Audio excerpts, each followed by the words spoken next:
जमायतुल उलमा हिंद के सदर अरशद मदनी का बयान बहुत गैर जिम्मेदाराना है।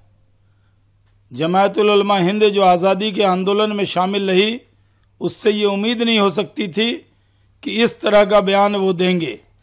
ये कहना, मिसाल देना कि न्यूयॉर्क का मेयर मुसलमान बन सकता है, और ये मिसाल देना एक पाकिस्तानी सादिक खान लंदन का मेयर बन सकता है और भारत का मुसलमान कहीं का वाइस चांसलर नहीं बन सकता मुस्लिम यूनिवर्सिटी का, ये कहा।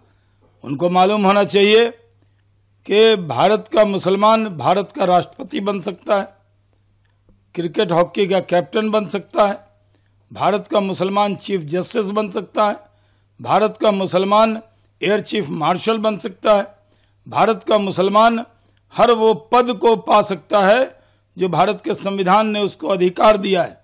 और इसकी बहुत सी मिसालें रही हैं। लेकिन ये कहना कि कहीं का वाइस चांसलर नहीं बन सकता, ये बहुत गैर जिम्मेदाराना बयान है।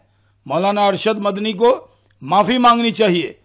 मौलाना अरशद मदनी को मुल्क को बदनाम करने का कोई हक नहीं है।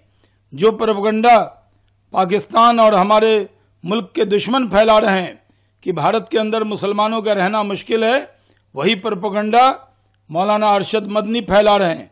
ये कहीं से भी स्वीकार नहीं है। वो मौलाना अरशद मदनी हिंदुस्तान के मुसलमानों के ठेकेदार नहीं हैं। एक जमायतुल उलमा हिंद एक पारिवारिक संगठन है जिसके अंदर सिर्फ परिवार के लोग ही जमायतुल उलमा हिंद के सदर हो सकते हैं। कोई बाहर का मुसलमान जमायतुल उलमा हिंद का सदर नहीं हो सकता। वहां पर वो अपने संगठन में सुधार करें, लेकिन देश को बदनाम करने का कोई हक भारत के मुसलमानों ने उनको नहीं दिया है। डायरेक्ट हमला भारत पे नहीं कर सकता है, इसलिए इनडायरेक्टली वो हमला कर रहा है।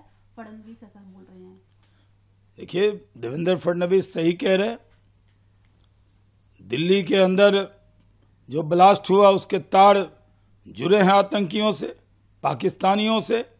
जिस तरह अल-फलाह यूनिवर्सिटी के डॉक्टरों ने, जिनका माइंड पॉल्यूटेड था, इस तरह की हरकत की है, ये कहीं से भी स्वीकार नहीं है। पाकिस्तान जानता है कि अगर वो बॉर्डर पर या कश्मीर में कुछ करेगा और डायरेक्ट कुछ करेगा तो ऑपरेशन सिंदूर जारी है, नेस्त नाबूद करेंगे पाकिस्तान को। इस डर से वो कुछ नहीं कर सकता। प्रॉक्सी तौर पर इस तरह की हरकत कर रहा है। जैसे कि मैं सो रहा हूँ तो पिताजी को जगाना है मुझे, तो वो डायरेक्ट उठाने के बजाय, और हिंसा की परंपरा मेरे यहाँ नहीं थी सौभाग्य से, तो वो क्या करते थे कि उस कमरे में आ जाएंगे या बाहर से गुजरेंगे और चौपाई बोलेंगे, प्रात काल उठ गए रघुनाथा मात पिता गुरु नावई माता। कभी कभी मैं गुस्से में उठ करके, अरे पापा, चरण स्पर्श किया और सो गया। मैंने कहा अब मत उठाना।